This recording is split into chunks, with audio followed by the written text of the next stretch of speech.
Hello, everyone, and welcome to this bonus episode of Independent Thought. I am your host, Desmond Price, and I am once again joined by Blair Walsingham. Blair, welcome back to the podcast. How are you doing today? Hey, Desmond, glad to be back. I'm doing great today. I hope you are also. Thank you so much for joining me again. There were some questions that I unfortunately wasn't able to get to in our first discussion that I had with you, like on the podcast itself. So I wanted to have you back on to talk about the Forward Party, because it is my understanding that you are, in fact, deeply involved with the Forward Party. Could you tell the people at home who are just unaware, what exactly is the Forward Party and how exactly are you involved with it? Well, the Forward Party is actually a PAC that is looking to petition the FEC to become a third party. It's largely focused on democracy reform and ending corruption. As a lot of us know, we have a lot of problems to face in this country. But one of the biggest one that we all can agree on is that the two-party system is locked in a perpetual back and forth fight where they all win. They all have insider stock trading and largely are bought out, while the rest of us average Americans are losing. So we have come together to establish the future of the Forward Party and try to really take these things head on. Absolutely. And so let me just ask, a little bit of a preliminary question. How exactly did you get involved with the Forward Party yourself? And like, what drew you to wanting to work with Andrew Yang, who is, I guess, the head of the party currently? Yeah, absolutely. Andrew Yang is the founder of the Forward Party, and I met him back when he was running for president in the 2020 election cycle. So it's actually funny because I didn't really like Andrew when I first heard him talk about UBI. I was so against it. And I really had to open my spectrum and really do a lot of research and learning. And Andrew was so gracious, so down to earth, and so inspiring as a person. I ended up volunteering for his campaign. So I worked on the state level here in Tennessee to cut turf and go canvassing and go talk to people about, what he stood for, his policies, how we can help our country. And when he eventually stepped down from the presidential race is when I stepped up to run for Congress. So in that transition, Andrew and his nonprofit Humanity Forward actually endorsed me as a candidate. So we got to grow closer and have a lot more in-depth conversations, work on policy. And through all of this, he has just really maintained the same message. And that is, I am here to make a difference and I am here to help people. So, that's what he's doing right now. He's launched this and I'm happy to be a part of it and really make a difference. And like I said, take on these massive tasks at hand to make our democracy and government actually work for the people who elect them to do so. Yeah, absolutely. And so I guess my next question here, I want to probe a little bit more about the Forward Party itself. Why was this the moment? I mean, obviously, I think our country has needed a third party for forever. And when I heard Andrew Yang speak about this, it seemed like this was something that was on his mind for a long time.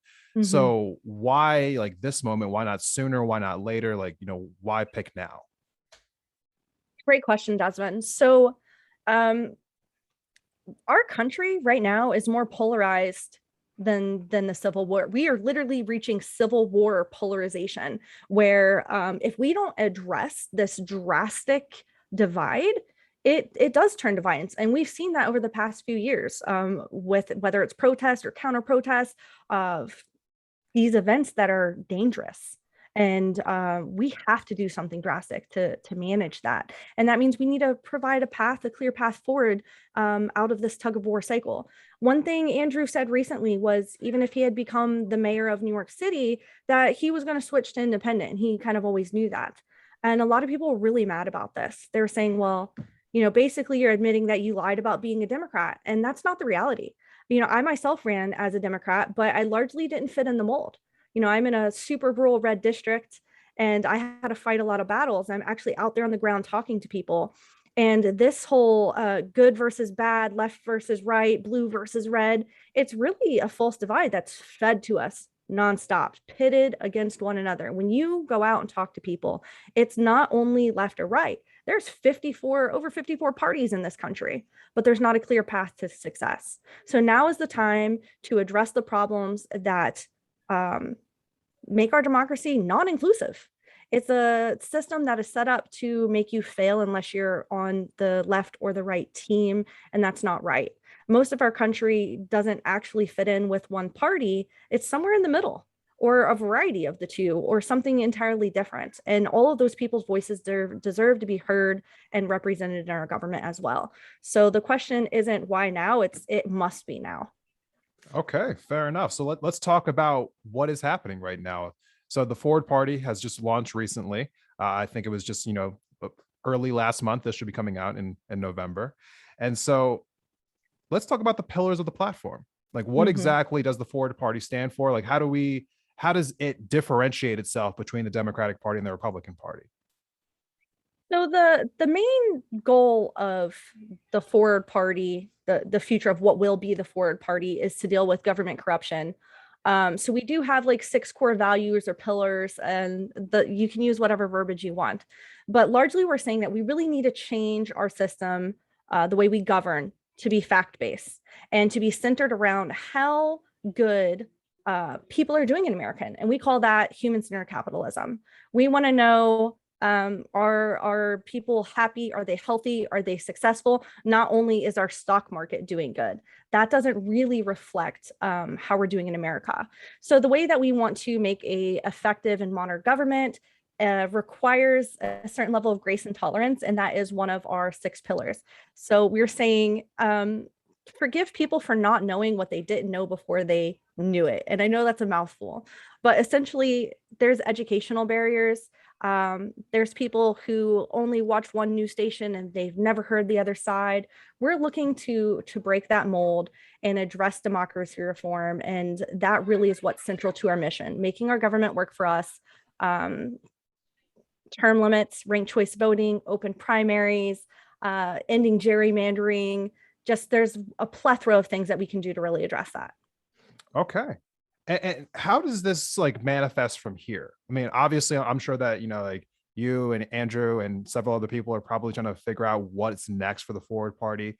So, how does this grow from here? Like, are you looking to just run candidates who are going into Congress or presidential candidates, or are you focused on state and local level? Like, what does the whole like spectrum look like? A great question, Desmond. So there's a lot of fear around third party options. People are really afraid that it's a spoiler or um, pulling away from, let's say, the left or the right now could lead to somebody winning that might not be best for this country. So they're really saying don't split the vote. They're very afraid, and fear is the mind killer. We're not thinking logically. We're in a fear-based situation. That's just science. So I want to address those fears. We are not looking to come in here and just split the vote. Um, we want to make it a clear path forward for independence, not just the Forward Party. Libertarians and Greens have made a really big cycle of progress in this country. Specifically, libertarians have lowered the threshold from a 5% qualifier to 1% in some areas. So we really want to build on that work, and the other orgs across this country who are working their butts off to get various instant runoff voting, ranked choice, star voting, a variety of choices that actually better reflect the American's voice in their voting system. And we also want to re-engage people. I call it the new wave of civic engagement. We really want to bring in people who have been disenfranchised, who feel like their voice doesn't matter, or they just don't fit into one party or another. And what that looks like is, like I said, establishing democracy reforms of a wide variety first, and making that path clear so that we can state by state establish the party where it makes sense to, and really elect candidates from the ground up. This is a grassroots organization. This is all about the people and actually building a movement that can push America forward. So you were speaking a little bit to that fear that people have about, whether or not they should get involved because, maybe there'll be a spoiler if they vote a certain way when they shouldn't. And that level of red team, blue team stuff is pervasive in our society, unfortunately. And so as you're pitching this to Americans, to people saying like, hey, this is the reason why you should get on board with the Forward Party, what is the message? How are you going to get more people to get involved with the Forward Party? So here's the great thing about the Forward Party and why it's so different from every third party that came before. We are fully aware of the problems that exist within our government. And one of those is you will be disenfranchised as a voter if you switch your registration to independent. We know that you won't be able to vote in many election cycles or have a successful candidate by switching your voter registration. So we're not asking you to do that. What we are asking is if you agree about the problems that we see and you agree with the solutions and you want to help make these solutions happen, then you can sign up to volunteer with the Forward Party and you can help get active in your community to make these changes. You don't necessarily need to go change your voter registration. Obviously, we'd love to build up to that point, but step one is democracy reform. Okay. Well, Blair, I want to thank you so much again for coming on the podcast today and taking some time to talk about the Forward Party with us. For those who did not catch you in our episode on the podcast itself, where can people find you at online if they want to learn more about you and the Forward Party? Absolutely. You can go to forwardparty.com. All of our social media is on there. You can read a little bit about our platform, what we're doing and why.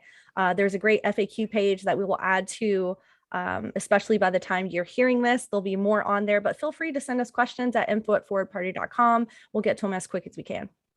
Perfect. Thank you so much for coming on again today. And for those who are interested, those links will be in the episode description. So do go ahead and check the description right now and you will see them. And Blair, hoping to get you back on the podcast again in the future. Thanks again. See everyone in the next video. Thanks, everyone.